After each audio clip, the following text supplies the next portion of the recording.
According to reports, liberal news media outlet MSNBC has removed 3 Muslim anchors from on-air duties after there was growing concern over their support for the Palestinians in dealing with the Israeli assault on them. Apparently, according to MSNBC, their coverage was too favorable for the victims. Now, this decision was allegedly made on October 7th. The 3 individuals removed are Ayman Mohyeldin, Ali Velshi, and Mehdi Hassan.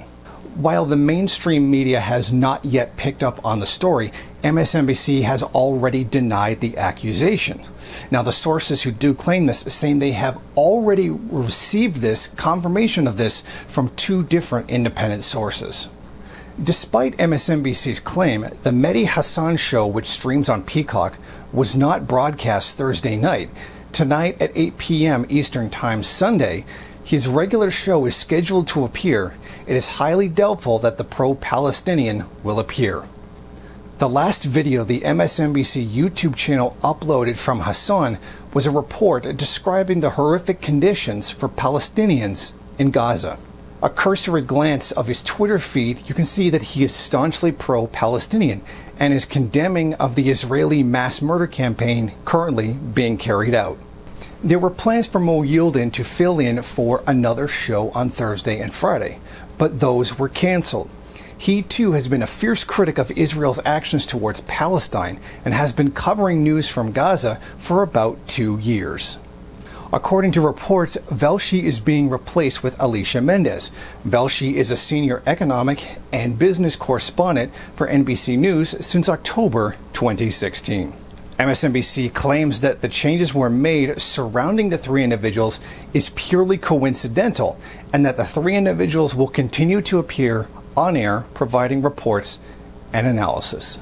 Inside sources say that the 3 Muslim on-air talent have increasingly become a source of concern for the news network because of the network's staunchly pro-Israeli position, and they have consistently defended their hostile actions towards and murderous actions towards the Palestinians. And MSNBC has even gone so far as to blatantly ignore or even cover up war crimes and crimes against humanity that have been carried out against Israel that have been reported by the United Nations and the World Health Organization. The World Health Organization condemned Israel's order for 22 Palestinian hospitals to be evacuated, which are treating more than 2,000 inpatients in northern Gaza. All face imminent deterioration of their condition or death if they are forced to move and are cut off from life-saving medical attention while being evacuated. This is actually a war crime. Israel's demand that 1.1 million Gazans evacuate from their homes is a war crime. There is nowhere for them to go. Israel controls all border access. Already 12 journalists have been killed by Israel's assault on the Palestinians. 1 Israeli, 10 Palestinian, and 1 Lebanese journalist have been killed. The deliberate targeting of journalists or any civilian is a war crime, according to Article 79 of the Geneva Convention. Ladies and gentlemen, this is Democracy Manifest. More specifically, this is Western liberal democracy. This is that great freedom of speech. This is that great Western democracy that is supposedly better than the alternative of socialism that we were given throughout the entire Cold War, that our system was supposedly better because of our democracy and our freedom of speech, which the people in socialism had as well.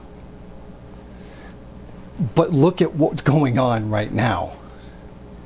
They're literally censoring voices that don't support the Israeli aggression against Palestinians. Now, of course, one can turn around and say, well, it's their network. They can do whatever it is that they want with it. Well, sure, they can. But they're also censoring those anti-war voices. So you see how they're allowed to do that. And as a result, they do it while claiming that this system allows for dissent, particularly when it comes to murdering people who can't defend themselves.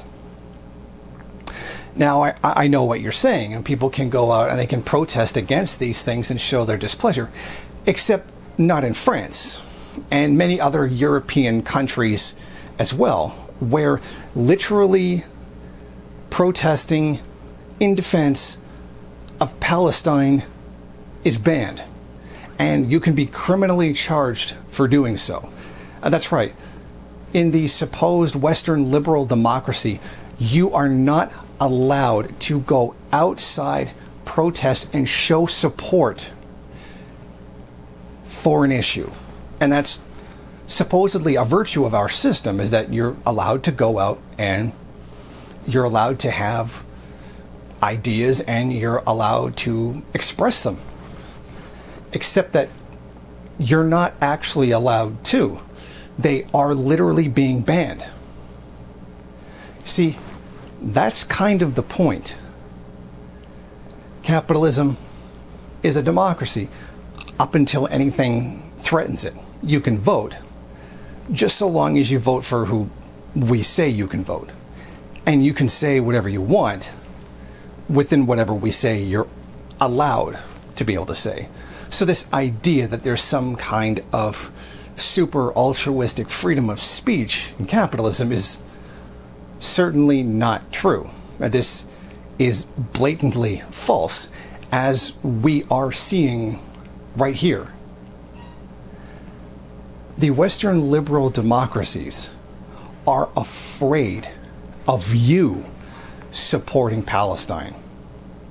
Now, all these governments are running around and making all kinds of excuses for Israel. They are saying all things in support, condemning Palestinians and basically cheering on their murder.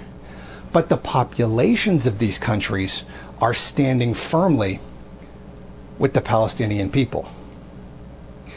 If that wasn't the case, and there really wasn't anybody doing it, or any significant number of people doing it, then they wouldn't be banning these protests.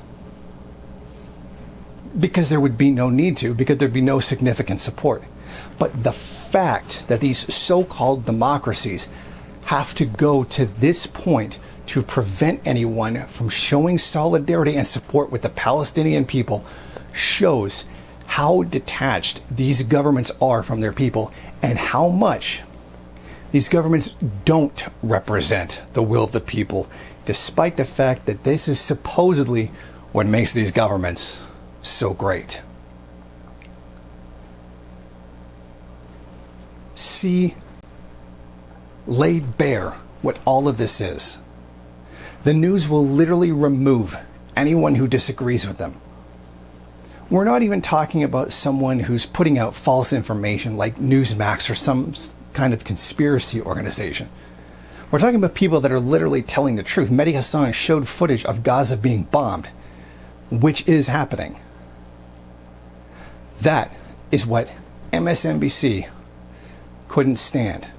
That's what they didn't want shown. They didn't want that opinion and those facts coming out. They didn't want anyone to bring up that Israel has murdered 724 children in their assault on Gaza.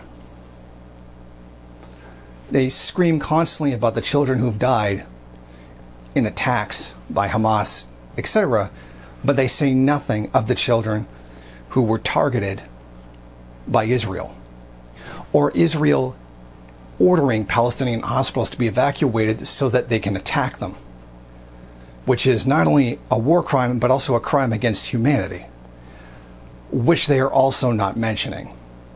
Sure, they'll mention calls to evacuate, but they'll just forget the hospital part and forget to mention that it's a crime against humanity part. So keep that in mind the next time you turn on MSNBC. I mean, I know most of you who do watch me are already aware of things like that. But to see it so blatantly, boldly, open-faced for everyone to see is so striking that even the most mainstream liberal cannot, in any good conscience, deny it at this point. It is open and bare for all to see, and only someone who wants to be willfully ignorant cannot see it at this point. Western liberal democracy is not a victory for freedom or freedom of speech. It is very much the opposite, and that is now obvious for all to see. Thank you for watching. If you like this program, then please head over to my Patreon page and set up a monthly donation. It's your donations that keep this program running. Also, if you would like, please rate, comment, subscribe, and share in various social media.